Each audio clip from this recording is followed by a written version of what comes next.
News 18 বাংলার খবরের যে দাসপুরে বাংলার বাড়িতে কারচুপির খবর দেখিয়েছিলাম আমরা। পাকা ঘর থাকলেও গোয়াল ঘর দেখিয়ে কাজ হাসিল করেছিলেন স্ত্রীর কারসাজিতে স্বামীর নাম আবাস তালিকায় উঠেছিল। শনিবার এই খবর দেখানোর পরেই আশাকর্মীকে ডেকে পাঠায় প্রশাসন।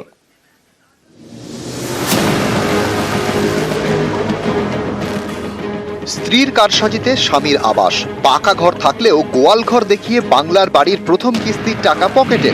নিউজ 18 বাংলার খবরের জেরে শেষমেশ প্রথম কিস্তির 60,000 টাকা ফেরত। প্রথম কিস্তির 60,000 টাকা যেটা ছিল উনি আজকে আমাদের কাছে সেটা ফেরত দিলেন।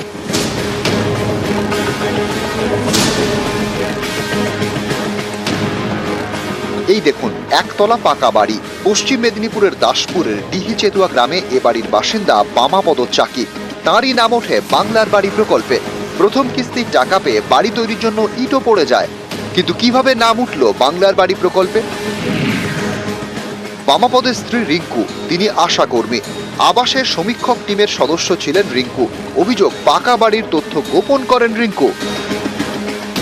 গোয়াল ঘরকে বসত বাড়ি দেখিয়ে স্বামীর নাম তুলতে কারসাজি করেন।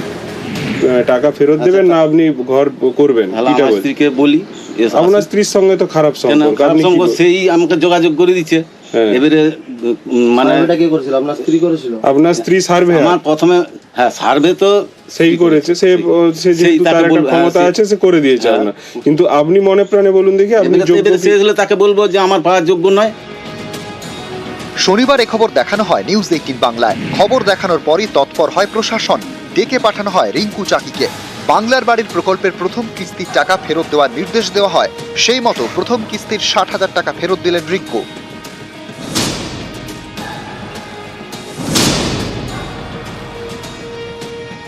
প্রথম কিস্তির 60,000 টাকা যেটা ছিল উনি আজকে আমাদের কাছে সেটা ফেরত দিলেন। মানে ব্লক প্রশাসনের ডাকে সাড়া দিয়ে উনি কিন্তু টাকাটা আমাদের কাছে আজকে কিন্তু ফেরত করে দিয়ে গেলেন।